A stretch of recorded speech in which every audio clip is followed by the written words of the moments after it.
If there is one thing we've all become acquainted with in recent years, it is the constant reality of uncertainty. I mean, in the aftermath of such a tumultuous chapter in human history, it can be tempting to long for predictability and hey, precedented times. Wouldn't that be nice?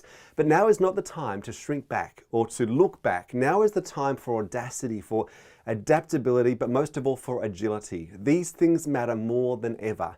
Enormous opportunities lie ahead for organizations and leaders who can identify what tomorrow is likely to hold so they can gear up for it today. And that is precisely my goal in this keynote presentation. The first half of the presentation is a deep dive into the key trends that will shape the short to medium term for all of us.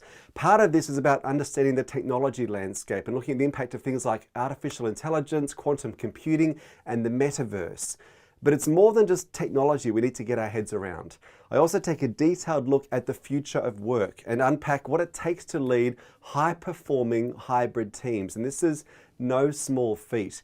And we also turn our attention to the all-important theme of generational change and examine the defining characteristics, the traits, the expectations of Generation Z or Gen Z, and even Generation Alpha.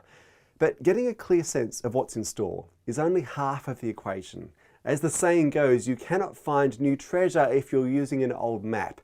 And so my commitment is that audience members leave this session with a practical and actionable game plan for winning in the coming years. We take a look at some of the common culture and mindset traps that can set any organization or individual on a collision course with irrelevance. I also unpack a range of best practice, proven strategies for staying one step ahead of change and disruption. Now, best-selling author and innovation expert Gary Hamel put it best when he said, "You cannot outrun the future if you don't see it coming." And that is the focus of this keynote presentation, to give audience members a clear sense of what's just over the horizon, coupled with the tools they'll need to prepare now for what's next.